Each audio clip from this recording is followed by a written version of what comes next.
हमारा बेटा अतुल सिसोदिया वहाँ प्रत्याशी है और 2017 में चुनाव भी लड़ चुका है वहाँ से। यानी कि सीट लेने का मतलब सीधा सीधा तात्पर्य आपका यही रहा है कि चौधरी लक्ष्मी नारायण जी या रिटायर होने वाले राजनीति से या फिर कहीं और शिफ्ट होने वाले? कि उसी विभाग के मंत्री हैं और उसी विभाग के मंत्री होते हुए मिल को नहीं चलवा पा रहे। तो अब जब तुम जो है मिल को नहीं चलवा पा रहे तो मैं ये कहता हूँ, या तो भाई तुम्हारी बात नहीं सुनी जा रही, जी, बात नहीं सुनी जा रही तो इस्तीफा दो, आओ किसानों के साथ। तो मैं स्वयं जाके मुख्यमंत्री से मिला और मैंने ये कहा कि धन्ना दे के मर जाऊंगा अगर मिल बिक गई तो, तुम्हारे दरवाजे बैठ जाऊंगा धन्ना दे के। जब उस मिल को बिकने से मैं रुकवा सकता हूँ तो अतुल मेरा ही तो बेटा है, मेरा ही तो खून है। मिल के लिए कुछ भी करेगा लेकिन मिल चलवाएगा। जिस तरीके से आपने जिक्र किया, सबसे बड़ा सवाल आता है कि उसी क्षेत्र के उसी विभाग के मंत्री हैं, तो ऐसा तो है ही नहीं कि आपके पास पावर ना हो, शक्तियां ना हो। तो मंशा क्या है, कारण क्या है कि इतने समय के अंतराल के बाद आप ही की सरकार, आप ही के मंत्री, विधायक, नगर निगम, सब कुछ आपका, सब पावर आपके पास है, बावजूद इसके गन्ना मिल किसानों के लिए मतलब एक छोटा सा काम नहीं हो पा रहा? अगर वो चाहें ईमानदारी से तो 10 दिन में मिल चल जाए, संभव है? संभव 10 दिन में चल जाएगी। उसी विभाग के मंत्री हैं भाई, उन्हें कैसे क्या करना है। तो आज 10 दिन में मिल चल जाएगी, लेकिन उनकी मंशा चलवाने की नहीं। तक हमारा मामला है, हमारा विधानसभा क्षेत्र पड़ता है छाता। तो हमारा बेटा अतुल सिसोदिया वहाँ प्रत्याशी है और 2017 में चुनाव भी लड़ चुका है वहाँ से। और संभवतः लोकदल का जो गठबंधन है, गठबंधन का प्रत्याशी अतुल सिसोदिया ही होगा और बहुमत से बड़ी भारी जीत के साथ छाता से जीत के आएगा। जी, देखिए आपने जिक्र किया सर 2022 की अगर हम बात करें तो 2022 में आरएलडी का जो गठबंधन था वो समाजवादी पार्टी के साथ था। 2024 में जयंत चौधरी जी जो बीजेपी के साथ शामिल हो गए, एनडीए में शामिल हो गए। 2027 की बात करें, अभी तक का अगर फिलहाल वर्तमान की स्थिति बात करें, 5 विधानसभा सीट बीजेपी के खाते में है। तो किस तरीके से सीट का बंटवारा होगा? क्योंकि अगर वो माठ की बात करें तो योगेश नौहार तैयार हैं, इधर कुंवर नरेंद्र जो है वो छाता के लिए या गोवर्धन के लिए बात करने के लिए तैयार हो रहे हैं। तो लगभग क्या लगता है कि कितनी सीट जो है अभी आरएलडी के खाते में मिलेगी? क्योंकि अभी तो एक ही थाली में खा रहे हैं ना सब मिलकर। देखिए, ये निर्णय हाईकमान को करना है, पार्टी को करना है, पार्टी का अध्यक्ष करना है, जयंत चौधरी को करना है। और जहाँ तक सीटों का सवाल है तो क्योंकि ये लोकदल की भूमिका यहाँ पहले से बहुत ज़्यादा अहम रही है। पिछले कुछ सालों में बीजेपी का जो वर्चस्व बढ़ा है उसमें 5 सीटें अगर जीत गए चलो कोई बात नहीं है, लेकिन अब भी इसमें जो हमारे छाता और बलदेव 2 क्षेत्र ऐसे थे, नंबर 2 पर आता, आमने सामने फाइट हुई थी। और मार्च में गोवर्धन में हम तीसरे नंबर पर जरूर रहे थे, लेकिन अच्छी फाइट थी वहाँ भी। तो इसमें मैं यही कहना चाहूँगा कि हम निश्चित रूप से इसमें 2-3 सीटें तो ले ही लेंगे और दोनों तीनों सीटें लेने के बाद में जो सीटें मिलेंगी उस पर हम लोकदल बहुत बड़े बहुमत से जीत के आए। जी, यानी कि सीट लेने का मतलब सीधा सीधा तात्पर्य आपका यही रहा है कि चौधरी लक्ष्मी नारायण जी या रिटायर होने वाले राजनीति से या फिर कहीं और शिफ्ट होने वाले? अब ये तो वो जाने, लेकिन हम ये जानते हैं कि हमारा दावा छाता पे बहुत बड़ा मजबूत दावा है। राष्ट्रीय सम्मेलन भी हमने कराया था अभी, और पहले से ही लोकदल का गढ़ रहा है मथुरा जिला, और इसमें छाता में हम लोग लगातार 3-4 बार हम भी विधायक रहे हैं, 2 बार मंत्री भी रहे हैं। तो अब वहाँ हमारा बेटा भी 17 में चुनाव लड़ा, रनर रहा था, दूसरे नंबर पर था। हम लड़े 22 में चुनाव, हम भी दूसरे नंबर पर थे। तो अब उसमें ऐसा कहीं कोई नहीं है, क्योंकि ज़िले में जो अच्छी पकड़ लोकदल की भी है। तो अब वो ज़्यादा से ज़्यादा प्रयास ये होगा कि भारतीय जनता पार्टी के साथ समझौते में ज़्यादा से ज़्यादा सीट हासिल करें, और जितनी सीट हासिल कर लेंगे उसी का प्रयास हमारे उसमें, जैसे आपने कहा ना कि वो भी ये कर रहे हैं वो भी कर रहे हैं, तो अब उसमें फैसला तो अल्टीमेटली हाईकमान को लेना है। तो जो हाईकमान फैसला लेगा उसको सब स्वीकार करें। जी, देखिए 2022 में ऑफर मिला, समाजवादी पार्टी से इनवाइट किया गया और गठबंधन हुआ समाजवादी पार्टी और आरएलडी का। अगर फिर दोबारा से अखिलेश यादव या उनकी पार्टी आपको, यानी कि आपकी पार्टी आरएलडी को, जयंत चौधरी को इनवाइट करती है, बुलाती है, तो क्या रुख बदल लिया जाएगा? क्या पार्टी दल बदल हो सकती है? ये इसका जवाब तो जयंत चौधरी देंगे, मैं कैसे दे सकता हूँ। ये तो राष्ट्रीय सर उनकी बात है ना, हाई लेवल की बात है। इसका जवाब तो वही दे पाएंगे, मैं थोड़ी दे पाऊंगा।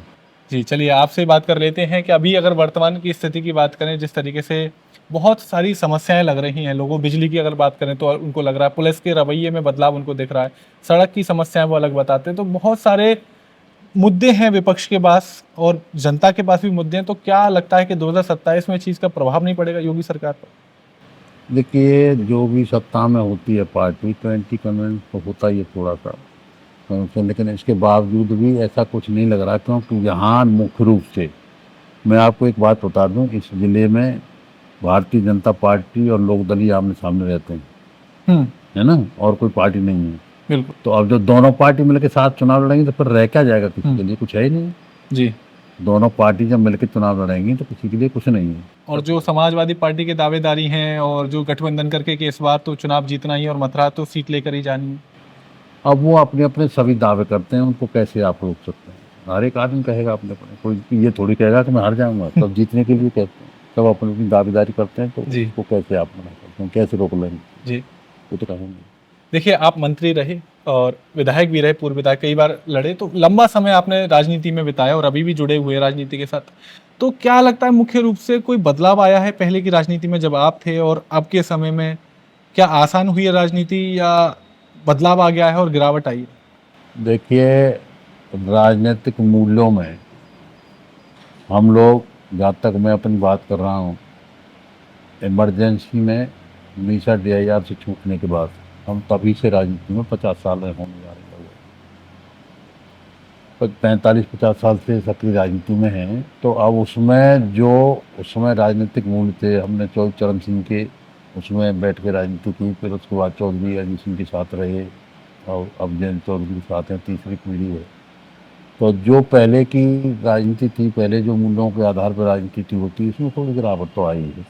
अब उसमें ये निश्चित रूप से ये देखना पड़ेगा कि उस तरह अब उस समय की राजनीति में और आज की राजनीति में बहुत बड़ा फर्क हो गया है। तो अब वो हमारे जैसे सच्चे लोगों के लिए और ईमानदार लोगों के लिए तो बहुत मुश्किल हो गया राजनीति करना, क्योंकि अब वर्चस्व बढ़ता जा रहा है राजनीति में, साधनों का, पैसे का, ये सब चीज़ें जो तो हम लोग वो नहीं है। लेकिन इसके बावजूद भी जो लोग हैं मौजूदा राजनीति में, तो इसी परिप्रेक्ष्य में लोग कर रहे हैं राजनीति, क्या करें जी। तो अब वो सवाल ये उठता है कि जो आपने सवाल किया कि ये पहले की उसमें और आज की इसमें, तो ये जमीन आसमान का अंतर है। हमने तो वो जमाना भी देखा है चौधरी चरण सिंह का और पहले बड़े नेताओं का, और जब मुलायम सिंह जी साथ थे लोकदल में, चौधरी चरण सिंह के साथ थे, प्रदेश के अध्यक्ष थे, तो उस समय भी ऐसा था कि बहुत जो है बहुत ही धरातल पर काम होता था और सीधे किसान से जुड़े हुए, गरीबों से जुड़े हुए, गांव से जुड़े हुए लोग थे। छोटी से छोटी समस्याओं का निदान होता था और हर छोटे से छोटे कार्यकर्ता की बात सुनी जाती थी, आज भी है। और आज हमारे जयंत चौधरी जो हमारी पार्टी के अध्यक्ष हैं, अब भी वो भी छोटे से छोटे कार्यकर्ताओं से जुड़े हैं, गांव से जुड़े हैं, किसानों से जुड़े हैं, नौजवानों से जुड़े हैं। और वो किसान और नौजवान की जो एक राष्ट्रीय लोकदल की पहचान है जी। क्योंकि लोकदल की पहचान ही गांव से, गरीब से और किसान से, नौजवान से, उसी पहचान को बनाए हुए जयंत चौधरी जो है बरकरार उसी पर काम कर रहे हैं, चौधरी चरण सिंह की नीतियों पर काम कर रहे हैं। और निश्चित रूप से बड़ा भाग जो चाहे किसानों का है, अमीरों का है, वो चौधरी जयंत सिंह के साथ है आज भी, और बड़े पैमाने पर लोग जुड़ते चले जा रहे हैं। अभी आपने देखा होगा शामली में एक बहुत बड़ी रैली जयंत चौधरी की हुई है, रिकॉर्ड तोड़ रैली हुई, इतनी भीड़ उसमें उमड़ के आई। तो ये सब इसी का घोतक है कि वो किसानों की बात कर रहे हैं, गरीबों की बात कर रहे हैं, गांव की बात कर रहे हैं। तो वो यही है, वो चल रहा है उसी तरह से, और उसी पे चुनाव में बहुत बड़ा लाभ लोकदल को होने वाला है। ठीक है सर, आपने जिक्र किया कि जब आप राजनीति करते थे और अब राजनीति में मुख्य भूमिका आ गई पैसे की, कैपिटल की है। तो अगर किसी व्यक्ति के पास, किसी युवा के पास जो चाह रहा है राजनीति में अच्छा काम करना चाह रहा है, देश हित में काम करना चाह रहा है और पैसा नहीं है, तो राजनीति में करियर नहीं बन पाएगा। अब मैं अपनी पार्टी की बात कर रहा हूँ, हमारी पार्टी में पैसे की कहीं कोई गुंजाइश नहीं है, हमारे यहाँ कुछ नहीं, कुछ पैसे से कोई मतलब नहीं है। अच्छे आदमी की पहचान होती है, गरीब से गरीब आदमी, छोटे से छोटे आदमी। मैं बता दूं आपको, हमारे यहाँ, मैं उदाहरण दे जाता हूँ आप, बहुत छोटा कार्यकर्ता था हमारा राजकुमार सांगवान, जिस पे अपना जो है उसकी नॉमिनेशन की फीस जमा करने के लिए पैसे नहीं थे, और जयंत चौधरी ने उसके बाद से पार्लियामेंट के चुनाव लड़ा दिए, MP बन गया। तो हमारी पार्टी में नहीं है ये सब, लेकिन दूसरी पार्टियों में जो ये गिदलापन आया है, देखते हैं, पढ़ते हैं, हमें, आप भी देखते हो, चाहे वो बसपा रही हो, चाहे जो भी पार्टियां रही हों, तो उसमें इसमें थोड़ी गिरावट आई है। लेकिन हमारी पार्टी में ऐसा कुछ नहीं है। अभी हमारे यहाँ, मैं आपको उदाहरण के तौर पर मैं ही खुद अपना बता देता हूँ कि एक बहुत लड़का, छोटा सा बंजारे का लड़का जो उसमें झोपड़ी में रहता था, हमने जिला परिषद चुनाव लड़ाया और स्थानीय मंत्री चौधरी लक्ष्मण के भतीजे को हरा के आया। हाँ, झोपड़ी में रहने वाला लड़का। तो ये मूल्यों की राजनीति हम लोकदल में आज भी कायम है। जी। उस पर, क्योंकि ये तो चरण सिंह की पाठशाला है, इसमें कहीं कोई पैसे की या किसी तरह की लालच की कोई गुंजाइश कहीं है नहीं। जी। तो सर देखिए, जिस तरीके से अभी गठबंधन का सरकार है, ठीक है, आरएलडी और बीजेपी का गठबंधन है, आप व्यक्तिगत रूप से कितना संतुष्ट लगते हैं योगी सरकार से, उनके कामों से, उनकी योजनाओं से? देखिए, अभी ये इस तरह का जो सवाल, क्योंकि देखिए हम लोग गठबंधन में हैं और गठबंधन के हिसाब से अब जो भी काम हो रहा है, जो भी कुछ हो रहा है, और उसका योगी जी जो कुछ कर रहे हैं नहीं कर रहे हैं, अब हम तो अपनी पार्टी तक सीमित हैं जी। अपनी पार्टी की बात जानते हैं। पार्टी में हमारे यहाँ जो भी कुछ है अच्छे अच्छे काम हो रहे हैं। जयंत चौधरी किसानों को, गरीबों को, अपने बच्चों को भी अच्छा काम कर रहे हैं, ये हमारी जानकारी में है। योगी जी के संबंध में तो हम इसलिए कुछ नहीं कह सकते, ये तो योगी जी बेहतर बताएंगे क्या हो रहा है क्या नहीं। नहीं, अगर कुंवर नरेंद्र की बात करें, वो भी आरएलडी से ही बिलोंग करते हैं, तो वो कहते हैं कि हाँ, अखिलेश यादव ने काम अच्छा किया। शुरुआती दौर में पिताजी का साथ था, बाकी लोगों का साथ था, लेकिन जब उनको समय मिला तो उन्होंने काम किया, उनके काम गिनाए उन्होंने, और कहीं ना कहीं उन्होंने थोड़ी सी शिकायतें बताई कि पार्टी को लेकर के अगर वो इन चीज़ों में सुधार करे तो शायद लगता है कि बेहतर स्थिति बन सकती है। कौन सी पार्टी सुधार की बात कर रहे हैं नरेंद्र जी? भारतीय जनता पार्टी, बीजेपी में अगर सुधार हो। बीजेपी दूसरी पार्टी हम कैसे कह सकते हैं भाई? वो सुधार करना है तो साथ ही ना सर आपके, अब साथ तो है, चलिए। तो हम अपनी पार्टी के बारे में कह सकते हैं ना। दूसरी पार्टी में सुधार की उसकी हम कौन सीख देने वाले कौन होते हैं? हमसे बड़े बड़े विद्वान बैठे हैं। नाम जुड़ रहा है ना सर आपका, तो हैं? नाम जुड़ रहा है ना, अब तो आरएलडी और नहीं, आरएलडी उसका नाम जुड़ रहा है। अब देखिए, जहाँ तक आपने उनका बात किया नरेंद्र सिंह की, वो अपनी उनकी सोच है, उसमें मैं कुछ नहीं कह सकता वो किसके बारे में क्या कहते हैं, और वो योगी जी के बारे में किसी और के बारे में क्या कहेंगे। लेकिन हम तो यही जानते हैं ना, देखिए हम किसी के विषय में किसी को हम कैसे ये कह सकते हैं सब तू खराब है, तू ये कर, वो मत कर, दूसरी पार्टी में हम कैसे कहेंगे? भाई अपनी पार्टी में तो चलो हम लोग कह सकते हैं, अपने कार्यकर्ताओं से कह सकते हैं, और कार्यकर्ताओं की कहीं ऐसी मंशा है कि उनकी बात कहीं हाई लेवल तक पहुंचानी है, हाई कमान तक पहुंचानी है, तो हम लोग उसको पहुंचाने का प्रयास करते हैं, बताते हैं अपने नेताओं को वही इस तरह की बात है, कार्यकर्ताओं की मंशा है। तो अपनी पार्टी में तो हम सब कुछ है। यानी कि मतलब अधिकार क्षेत्र भी कहीं ना कहीं एक तरीके से सीमित है कि भाई आप अपने घर तक ही रह सकते हैं, जो पड़ोसी का घर है वहां तक आप सलाह जो है वहां नहीं पहुंचा सकते। नहीं, हम पहुंचने की उसकी बात ही नहीं कर रहे ना। हमने कहा ना, हम गठबंधन की सरकार, हम ऐसा थोड़े ही है। अगर यहाँ की सीट जो बीजेपी खाते में जाएंगी, हाँ, लोकदल खाते में नहीं रहेंगी और बीजेपी हमसे सहयोग के लिए कहेगी, तो हम क्या सहयोग करने नहीं जाएंगे? उनकी वोट मांगने भी जाएंगे, उनके लिए प्रत्याशी लिए कहने भी जाएंगे, तो उस समय सब बातें भी होंगी। लेकिन अगर यहाँ के क्षेत्रीय विधायक से, वर्तमान विधायक से जो प्रत्याशी खड़े हो रहे हैं, उनमें अगर कमी नजर आती है जनता को, जनता का रुख अलग आता है, तो क्या ये वाली बात भी आप हाईकमान तक पहुंचाएंगे? नहीं, कमी ना आना ये उनकी बात है। पार्टियां अपने अपने सर्वे करा रही हैं सब, और उसी हिसाब से पार्टियों की एक एक की सूचना है। अच्छा, भारतीय जनता पार्टी की जहाँ तक बात है, देखिए सत्ता की पार्टी है, उनका अपना बहुत बड़ा नेटवर्क है, तो सब उनके पास जानकारी रहती है कौन कैसा है कौन कैसा नहीं है जी। तो चुन के उस हिसाब से अच्छे लोगों को चुनाव लड़ाते हैं जी। उनकी निगाह में जो बहुत ही अच्छा होगा उसको चुनाव लड़ाएंगे, जिसकी परफॉर्मेंस अच्छी होगी, जो पार्टी के लिए वफादार होगा। तो इसमें दो चीज़ें खास तौर से देखी जाती हैं, क्योंकि एक तो वो लॉयल हो और एक विनर हो। ठीक है, तो वो सब पार्टियां देखती हैं, तो लॉयल भी है और विनर भी है, तो ऐसे प्रत्याशी को देते हैं जी। ये है। तो अब बीजेपी का जहाँ तक आपने सवाल किया, तो उस पर हम लोग क्या उनको सलाह दे सकते हैं? इन सब पार्टी को मामला है जी।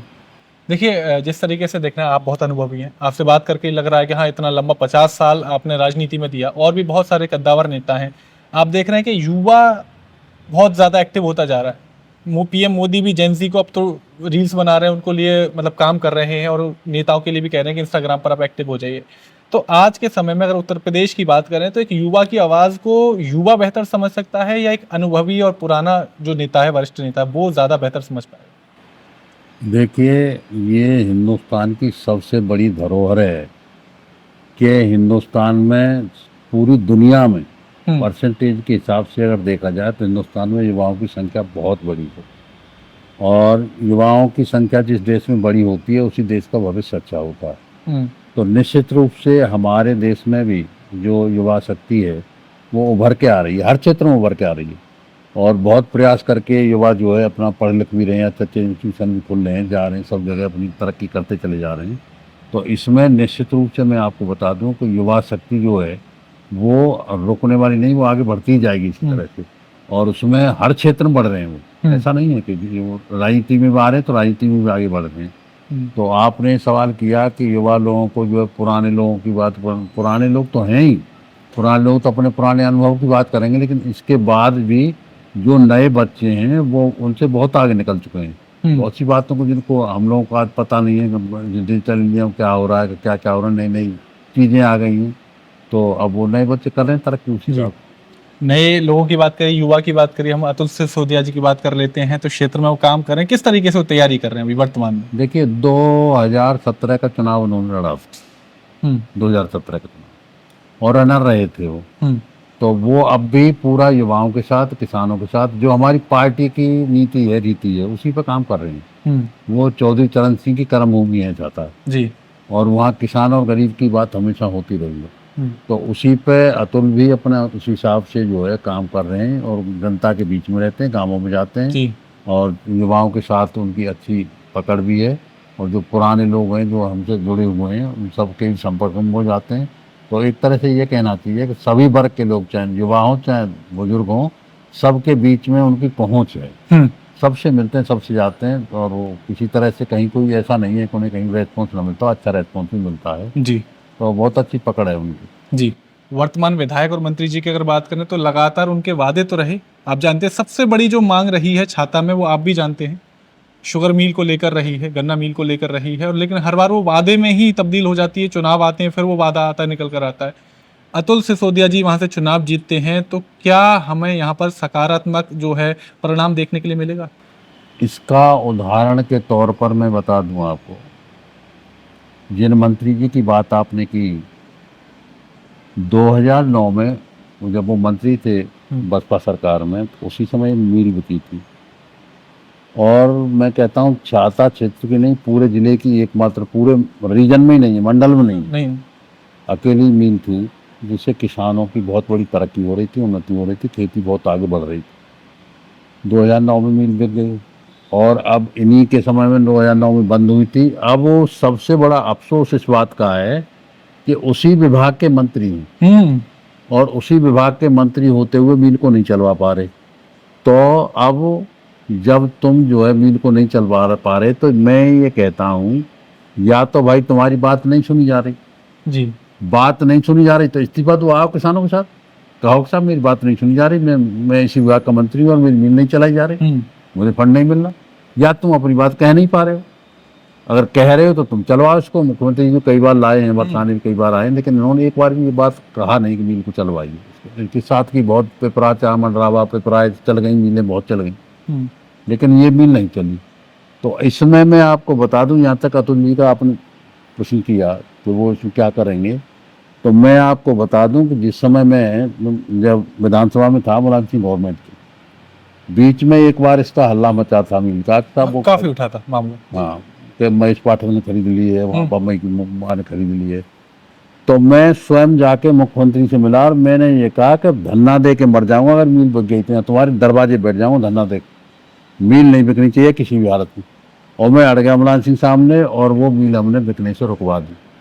जब उस मिल को बिकने से मैं रुकवा सकता हूँ तो अतुल मेरा ही तो बेटा है, मेरा ही तो खून है, मिल के लिए कुछ भी करेगा, लेकिन मिल चलवाएगा। जी, ये है।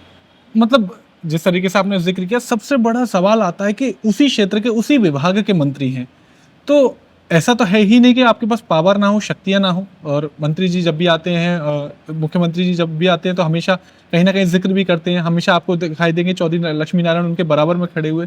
तो मंशा क्या है, कारण क्या है कि इतने समय के अंतराल के बाद आप ही की सरकार, आप ही के मंत्री, विधायक, नगर निगम, सब कुछ आपका, सब पावर आपके पास है, बावजूद इसके गन्ना मिल किसानों के लिए मतलब एक छोटा सा काम नहीं हो पा रहा? देखिए अगर वो चाहें ईमानदारी से तो 10 दिन में मिल चल जाएगी, संभव है। संभव 10 दिन में चल जाएगी। उसी विभाग के मंत्री हैं भाई, उन्हें कैसे क्या करना है।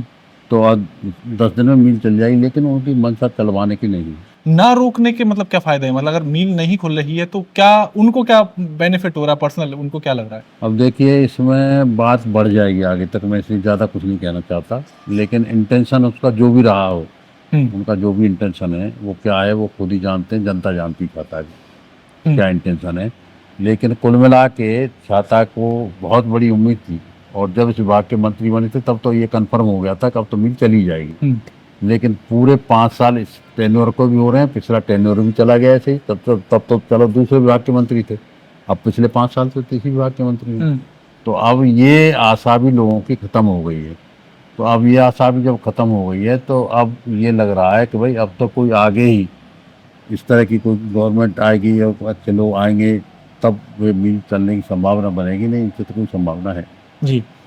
ये हमने छाता क्षेत्र की बात कर ली है और गन्ना मिल की हमने मुख्य रूप से बात कर ली है। इसके अलावा जिस तरीके से आप देखते हैं, बदलाव देखते हैं, क्षेत्र में निकलते होंगे, मुख्य रूप से क्या आपको एक कमी खलती है जब आप आम जनता से मुलाकात करते हैं, घर पर मुलाकात के लिए लोग समस्या लेकर आते हैं, और क्या लगता है कि जब अतुल जी क्षेत्र से विधायक बने या फिर और बाकी के आरएलडी पार्टी की तरफ से दोबारा सरकार बनती है तीसरी बार, तो क्या मुख्य जो समस्याएं उन पर आप लगते हैं कि सुझाव देंगे और ये समस्याएं दूर होनी चाहिए?